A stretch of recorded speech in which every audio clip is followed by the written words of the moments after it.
Hi అండి, welcome to తెలుగింటి వంటలు. ఈరోజైతే నాటుకోడి షార్వా అండి. దాన్ని మా అన్నయ్య ఇంటికి వెళ్ళామండి. మేము నెల్లూరులో పక్కన విలేజ్ అండి మా అన్నయ్య వాళ్ళది. ఈరోజు సండే కదండి, మేము వచ్చామని సంతోషంతో మా అన్నయ్య కోడిని అయితే కోపించుకొచ్చారు. నాటుకోడి చూడండి, ఇట్లాగా నాటుకోడి కోపించుకొని వచ్చి ఇంట్లోనే బాగా దాన్ని క్లీన్ చేసేస్తున్నారు మా అన్నయ్య. నా చేతులతోనే నీకు నాటుకోడి దోశల్లోకి టేస్ట్గా చేసి పెడతానమ్మన్నారని. విలేజ్ స్టైల్ అండి ఇది, చాలా టేస్ట్గా చేశాడు మా అన్నయ్య. చూడండి, ఫస్ట్ కోడిని అయితే బాగా కడిగి నీట్గా దాంట్లో అల్లం తెల్లగడ్డ పేస్టు, కొంచెం పసుపు కూడా వేసేసుకొని, కొంచెం రుచికి సరిపడా కారము,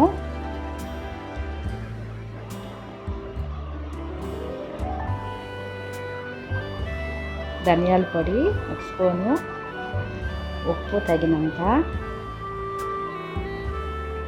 ఇట్లా వేసేసి మా అన్నయ్య 1 స్పూన్ అయితే ఆయిల్ కూడా పోసేసాడండి.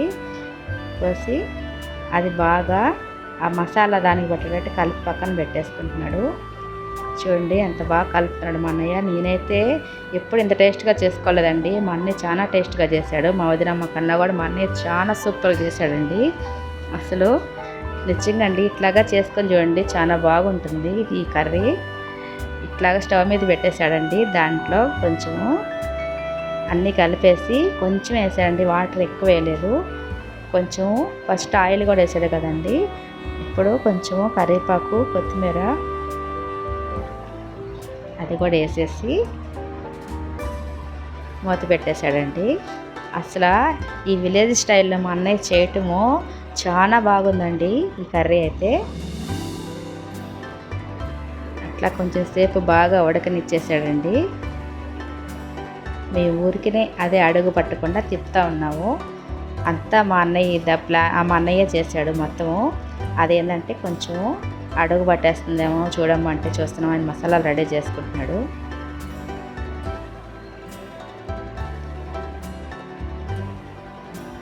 బాగా ఇట్లాగా మనము నాటుకోడిని ఉడకబెట్టుకోవాలండి. మనం పోసిన వాటర్ అయితే కొంచెమే, దాంట్లో కొంచెం వాటర్ వచ్చింది. అది బాగా మెత్తగా ఉడికిపోయేటట్టుగా మనం ఉడకబెట్టుకోవాలి.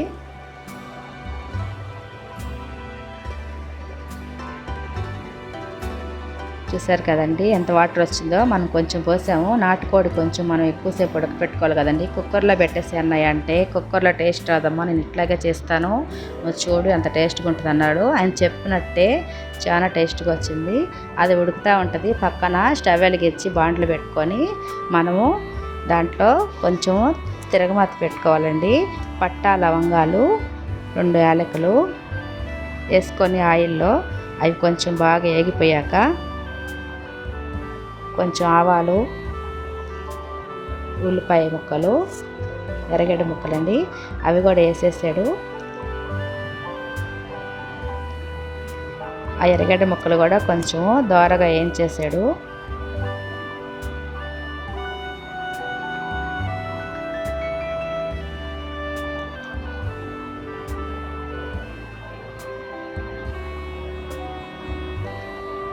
అవి కూడా ఏం చేసుకొని దోరగా ఏం చేస్తున్నాడండి పక్కనే.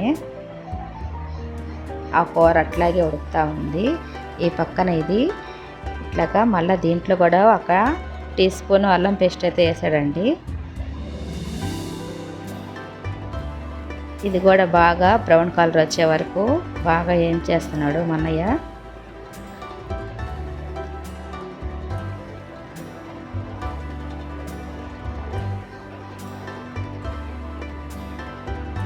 చూడండి, ఇట్లాగా లైట్గా బ్రౌన్ కలర్ వచ్చే వరకు ఏం చేసుకొని, ఇప్పుడు దాంట్లో టమాటాలండి ఎక్కువ వేయలేదు, 1 టమాటానే. ఆ టమాటాను కూడా ఇట్లాగా బాగా ఫ్రై చేసేసాడు. దీంట్లో కొంచెం వేసాడండి వాటరు, ఒక్క టీ గ్లాస్ అనుకోండి అంత వాటరే పోసాడు. ఇది కూడా బాగా గ్రేవీలాగా అయిపోవాలంటండి.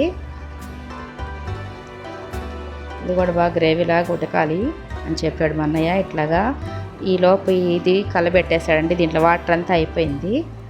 ఇప్పుడు ఆ గ్రేవీని తీసేసి ఈ కర్రీలోకి అయితే వేసేసాడండి. భలే టేస్ట్గా ఉందండి, ఇట్లా నేను ఎప్పుడు చేసుకోలేదు.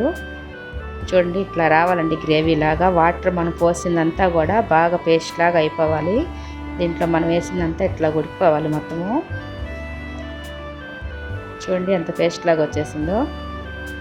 దీన్ని తీసి ఆ కర్రీలాగా అయితే వేసేసాడండి నాటుకోడి కూరలోకి.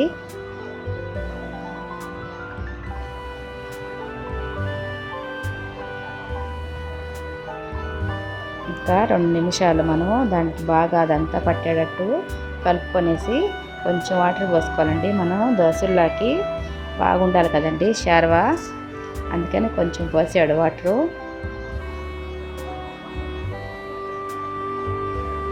చూడండి ఎంత బాగా కలర్ఫుల్గా వచ్చేసిందో. మా అన్నయ్య చేతులతో మాకెంతో టేస్టీగా చేసి పెట్టాడండి ఈ కర్రీ అయితే. ఈ సండేకి మేము చాలా హ్యాపీగా తిన్నాము ఈ కూరని, ఈ దోశలని.